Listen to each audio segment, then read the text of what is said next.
Hello my dear friends, I am Professor Vayam Khan and this is the part 6 of unit number 3, Control Action, Controllers and Electrical Systems. And in previous video, that is part 6, we have started the electrical systems of this unit number 3 of subject Automatic Control System. And in previous video we have studied about AC servo motor and the functioning, the working, the construction and the application of AC servo motor.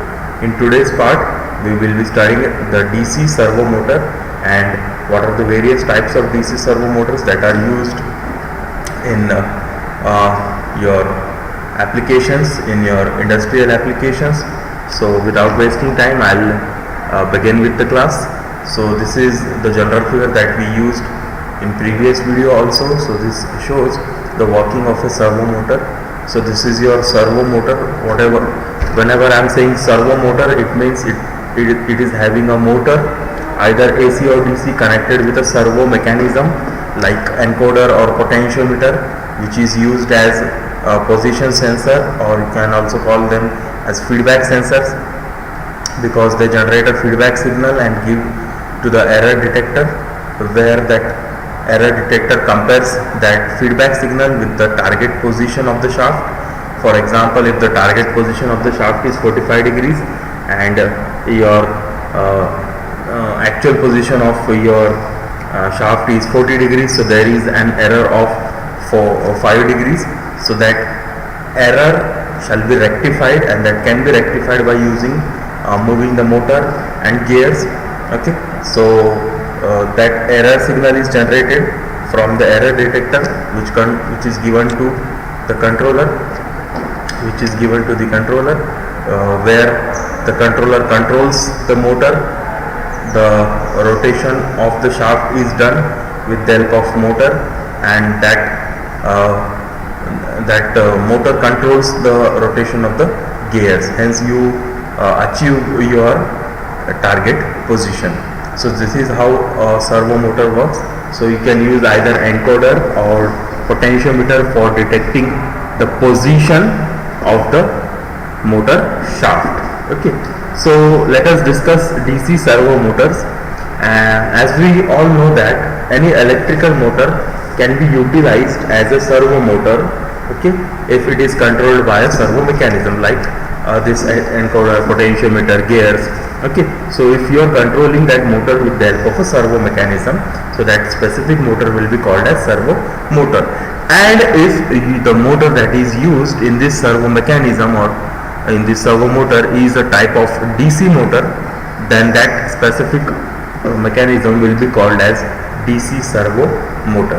Okay, so if you control a DC motor by means of servo mechanism, it would be referred as a DC servo motor. Okay, so there are different types of DC motors like shunt wound DC motor, then your series DC motor, then there is a separate type of separately excited DC motor, permanent magnet DC motor, brushless DC motor. Out of these types of DC motor, mainly the separately excited type, permanent magnet type and brushless DC motor types are used as servo motors in a servo mechanism. Okay, so we will be studying these 2 or 3 types of these DC servo motors. Remember, whenever a DC motor is used in a servo mechanism, that is referred as a DC servo motor. Okay, so it is not a different category. Okay, so based on the classification, we have 3 different types of DC servo motors like separately excited, permanent magnet type and brushless type.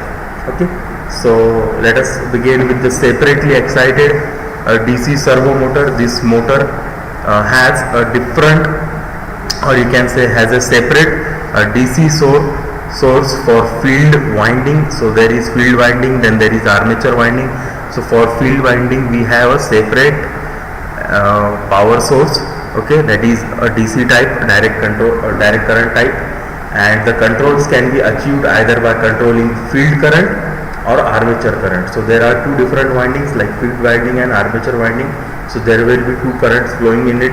So if the current is flowing in the field winding, it will be called as field current, and if it is flowing in armature winding, that is second winding, so it will be called as armature current. So you can control the motor by using armature current or field current. You can control it by any of the two.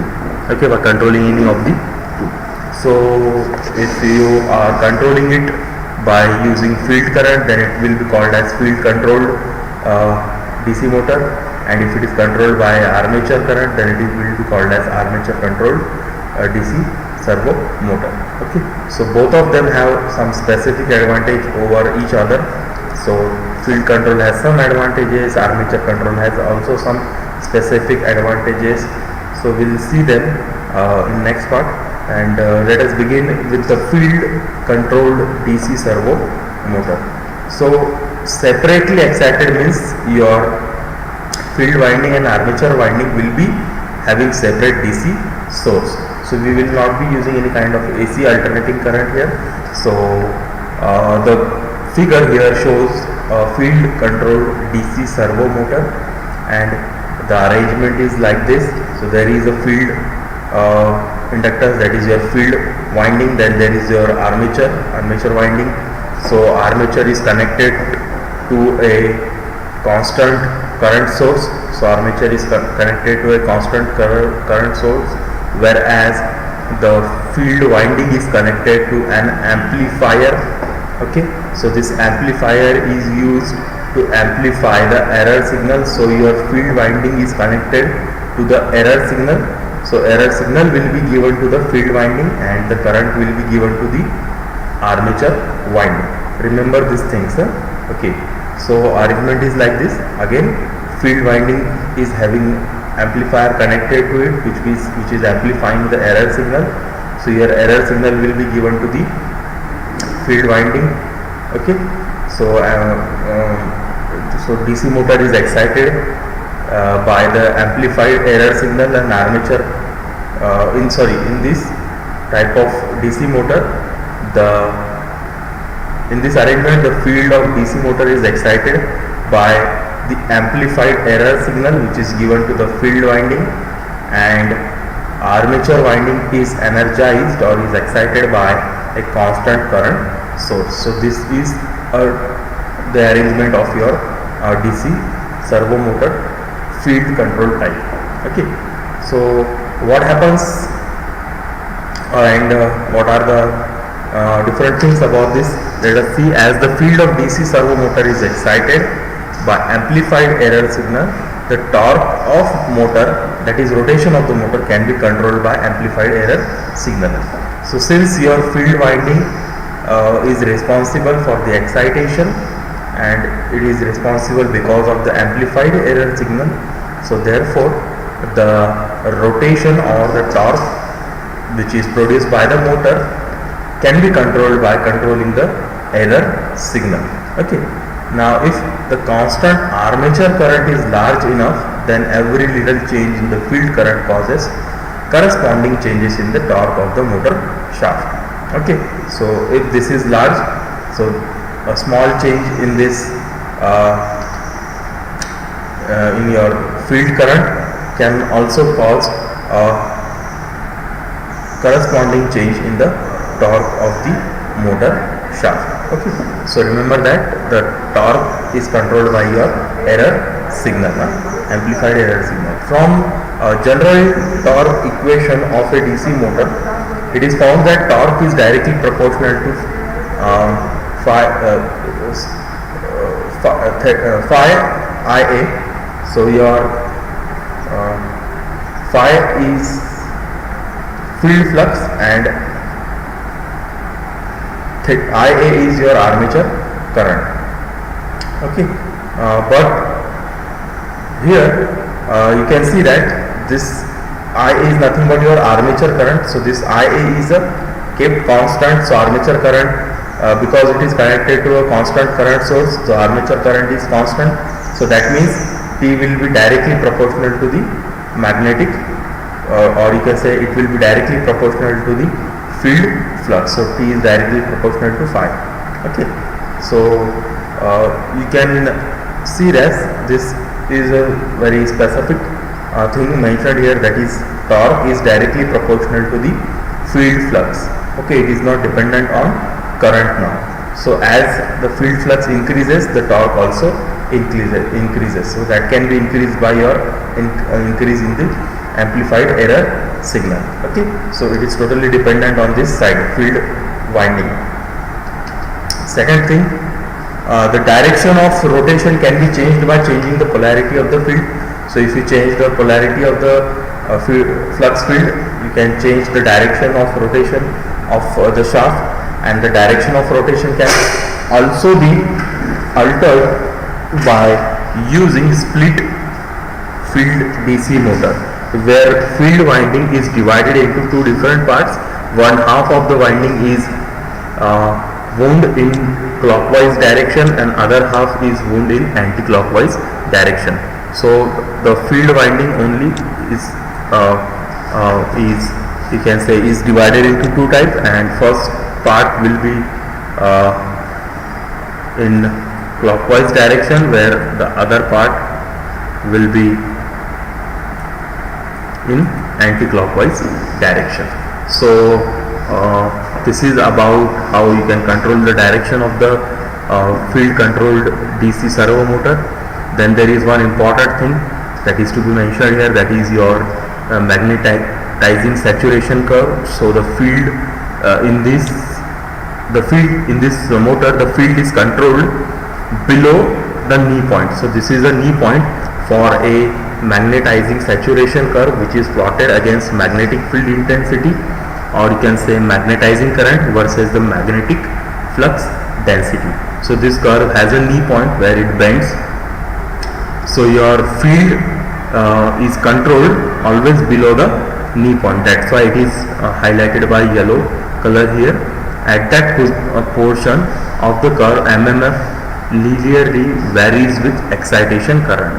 So the MMF, it varies linearly with the excitation current. That means the torque developed in DC motor is directly proportional to the field current. Okay, up to the, so this is your field current, TF. You can call TF as your field current, or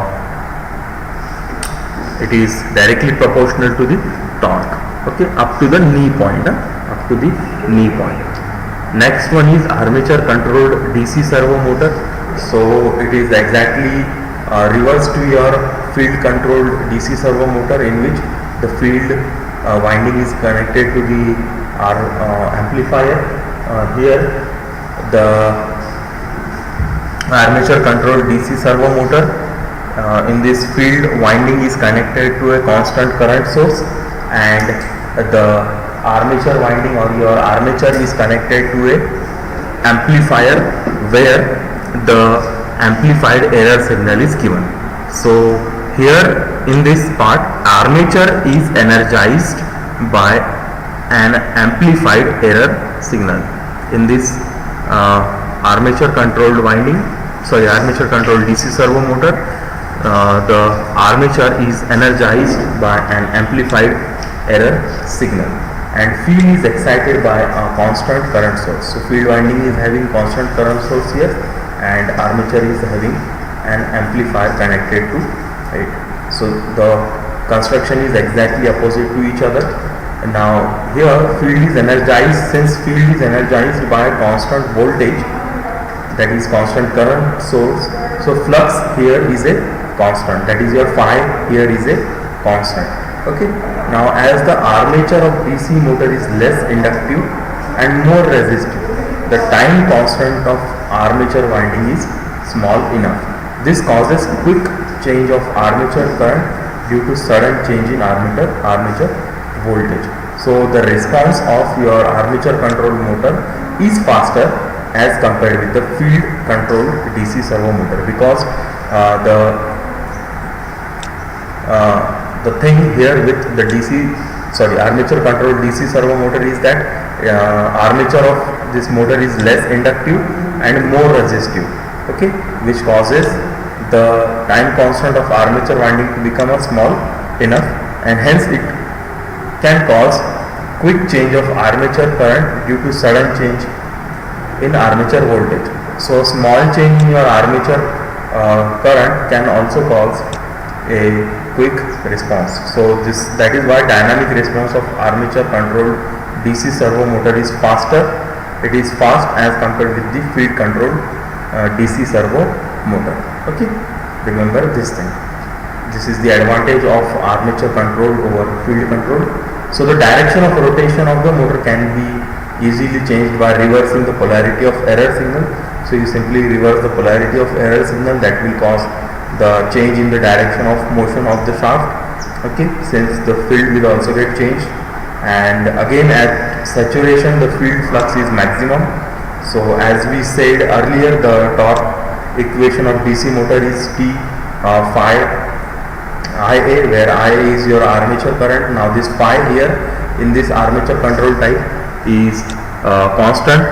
Now phi is large enough and hence it is treated as constant. For every little change in the armature current, that is Ia, there will be prominent change in the motor torque. That means the torque is directly proportional or is dependent on the armature current now.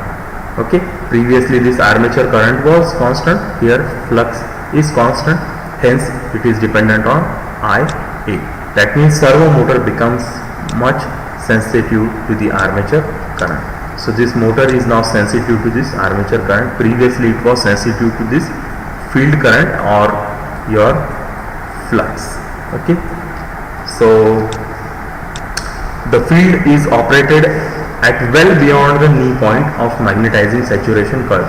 Now here the field is operated beyond the knee point now of the magnetizing saturation curve.